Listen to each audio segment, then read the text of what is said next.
Well, good morning, all you fishy goons. I'm just getting over a sickness.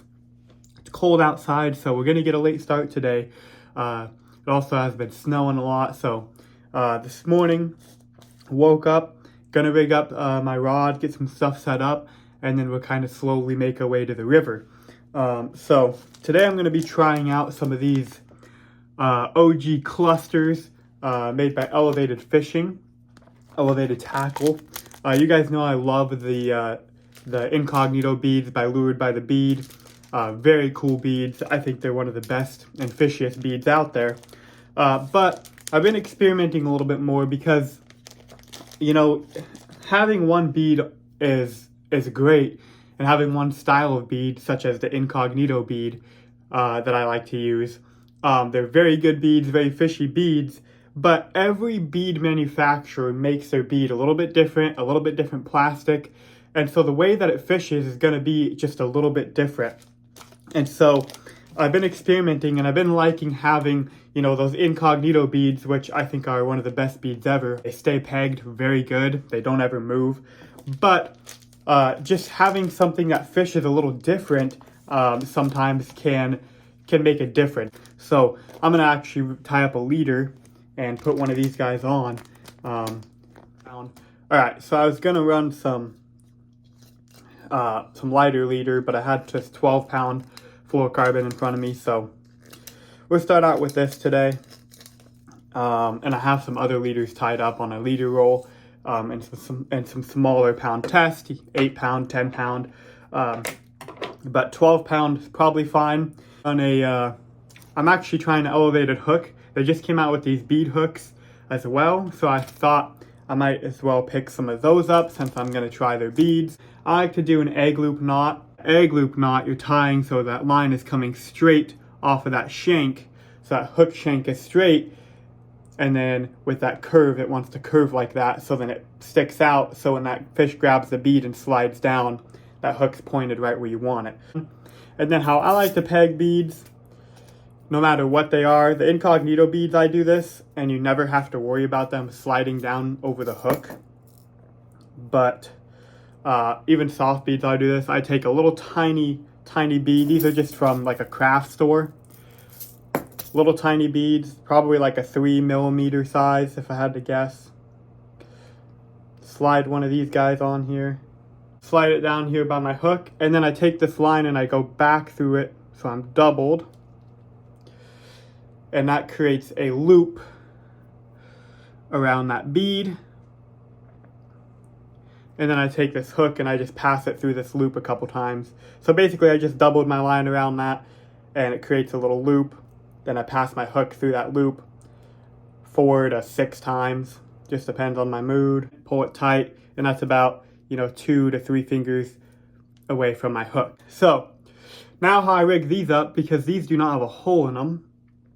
So I'm going to take my hook here, and I'm just going to run my hook right through this soft bead. And then what I do is I just get it so it's sitting on that hook right now. And what you could do is just grab this and slide it up over your hook eye and your stop. But then it's just going to tear a big hole in there. So I just slide it just onto the hook like so.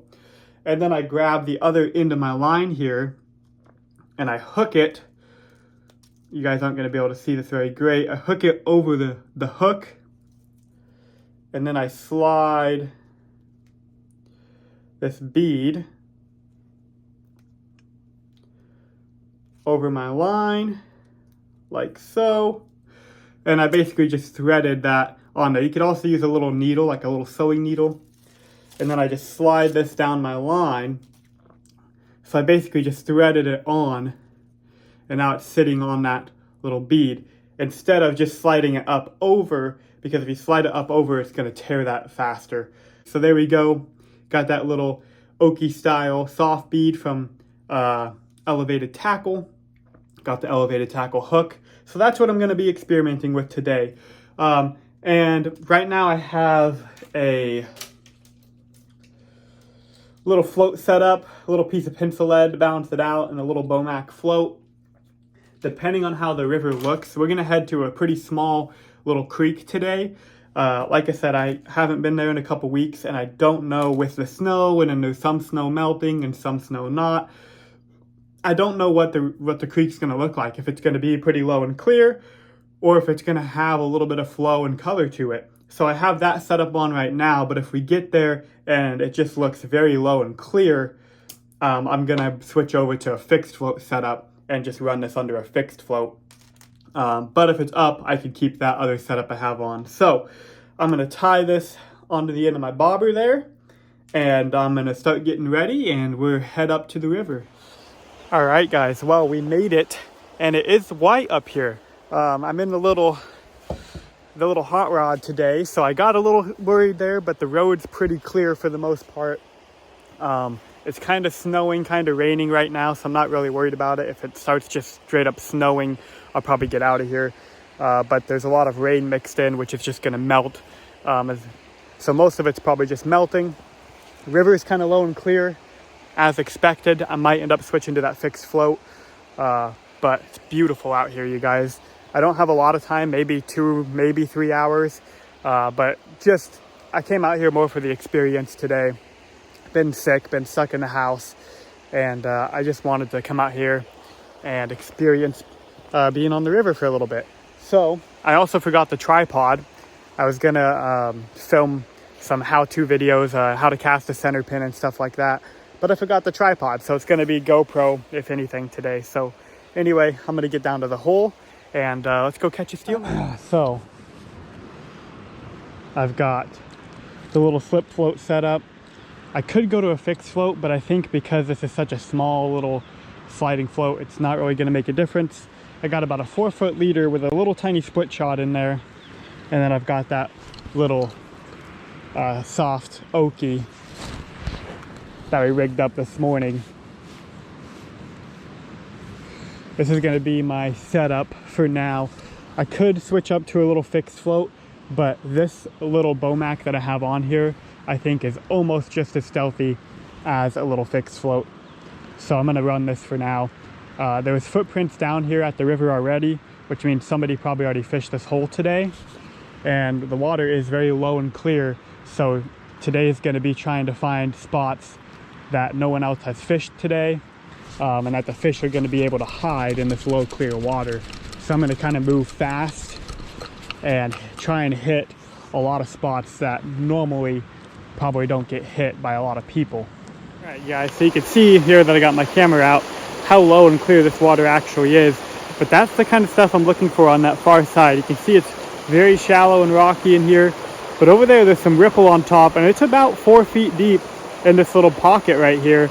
And that's the kind of stuff, I mean, when the rest of the river is like this and there's no water, these steelhead will pull up and hang out and stuff like this.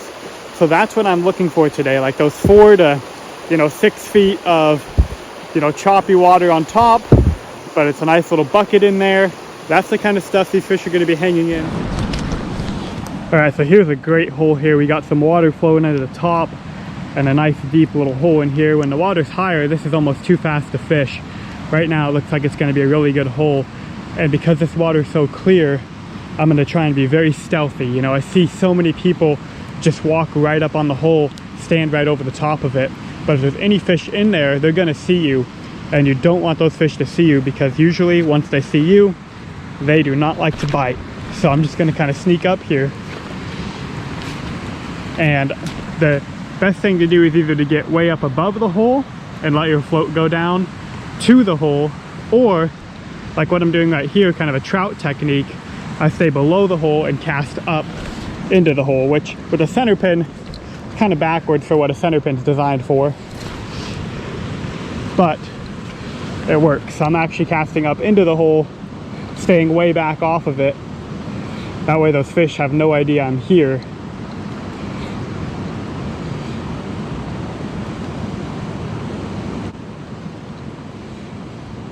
Just let that thing run down through there. Steelhead are not very tall, so they don't need a lot of water to hide in. Just a foot of like riffly water behind a rock, and those steelhead can sit there protected.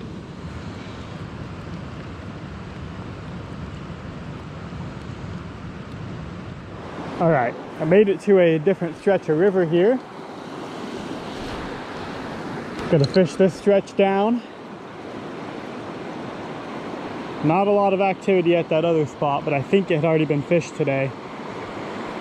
There's actually a good chance this spot has been too, but you know, even if somebody else fishes it, there's been plenty of times on this river and on other rivers where, you know, guys will fish holes and you go in after them and still hook fish. That's why it's important to change up your colors all the time. Sometimes the fish just want a different presentation, a different color, a different look.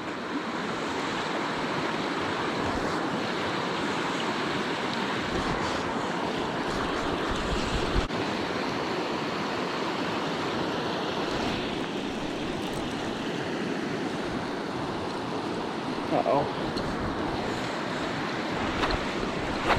Oh.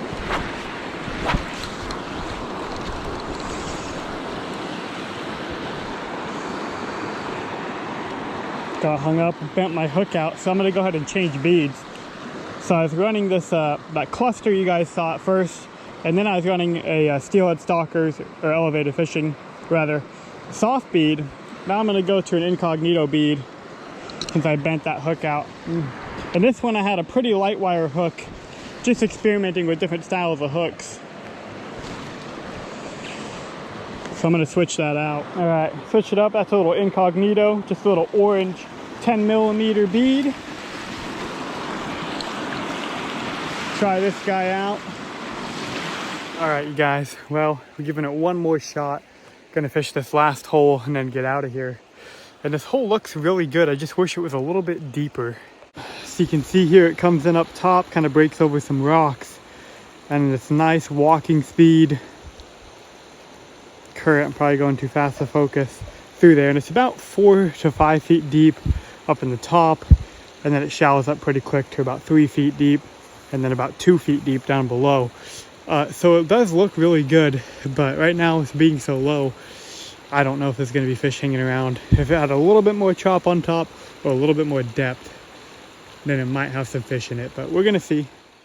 Well, guys, just got back home and it did not work out like I thought. Again, we only put a couple hours in today, probably 2.5 or 3 hours of full fishing time. So not a lot compared to, you know, when I go out other times where I'm out there, you know, from pretty much daylight till dark, you know, 8 hours or 10 hours a day of just full on fishing. But today was more just to get out there. I've been sick, been cooped up in the house. So to get out on the river and be out there in the snow a little bit, because it was snowing, as you guys saw. There was a decent amount of snow on the ground, so that was pretty cool. And it was tough. That creek was very low and clear, which I kind of expected, but maybe not be that low and clear. And I was just trying to find, you know, all the dark green water, the deeper sections, and there really isn't a whole lot up in that section of creek I was at. Most of it's pretty shallow, fast-moving water. But, you know, as far as what I could fish, I feel like I really fished the key spots that, you know, the fish should be in. Those deeper, darker sections in that shallow stuff. So, you know, but nothing to show for. But it was a good time out there. I'm probably still going to upload this just for the heck of it. Just to have a video out for you guys. So, maybe you'll learn a thing or two, maybe not. But thanks for watching, guys, and see you in the next one.